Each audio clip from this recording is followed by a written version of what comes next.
જંગલ હતું. તે જંગલમાં ઊંચા ઝાડો હતા અને એક નદી પણ વહેતી હતી. આ જંગલમાં ઘણા બધા વાંદરાઓ રહેતા હતા. તેમાંથી એક વાંદરો હતો જેનું નામ ચિંટુ હતું. ચિંટુ દેખાવમાં થોડો નાનો હતો, પણ તેનામાં ખૂબ ચપળતા હતી અને દિમાગ પણ ખૂબ ચાલતું હતું. બીજા વાંદરાઓ તો આખો દિવસ એક ઝાડ પરથી બીજા ઝાડ પર કૂદાકૂદ કરતા, ફળો ખાતા અને મસ્તી કરતા. પણ ચિંટુ થોડો અલગ હતો. તેને હંમેશા કંઈક નવું શોધવું ગમતું હતું.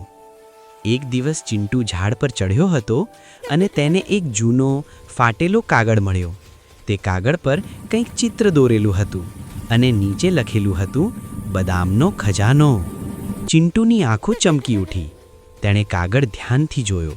તેમાં એક નકશો હતો જે જંગલના અંદરના ભાગ તરફ ઇશારો કરતો હતો. ચિંટુ તરત જ નકશો લઈને બદામનો ખજાનો શોધવા નીકળી પડ્યો.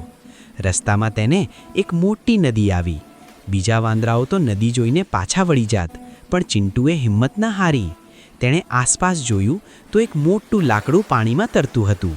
ચિંટુ તે લાકડા પર ચઢી ગયો અને લાકડાની મદદથી નદી પાર કરી. નદી પાર કરીને તે આગળ વધ્યો. નકશામાં એક જગ્યાએ એક્સનું નિશાન હતું. ચિંટુ તે જગ્યાએ પહોંચ્યો. ત્યાં એક મોટું જૂનું ઝાડ હતું. તેણે ઝાડના થડની આસપાસ ખોદવાનું શરૂ કર્યું.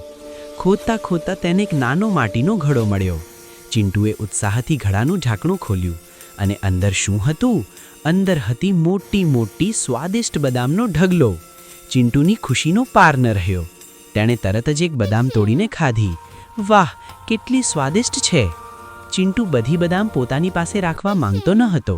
તે જાણતો હતો કે તેના મિત્રોને પણ આ બદામ ખૂબ ગમશે. તે બદામનો ઘડો લઈને પાછો ફર્યો, નદી પાર કરી અને પોતાના ઝાડ પાસે આવ્યો. બધા વાંદરાઓ ચિંટુને જોઈને આશ્ચર્યચકિત થઈ ગયા. ચિંટુએ બધાને બદામ આપી. બધા વાંદરાઓ બદામ ખાઈને ખૂબ ખુશ થયા. તેમણે ચિંટુનો આભાર માન્યો. ત્યારથી ચિંટુ જંગલનો સૌથી બુદ્ધિશાળી અને પ્રિય વાંદરો બની ગયો. તેણે સાબિત કરી દીધું કે મહેનત, હિંમત અને બુદ્ધિથી કોઈ પણ મુશ્કેલ કામ પાર પાડી શકાય છે અને ખુશીઓ વહેંચવા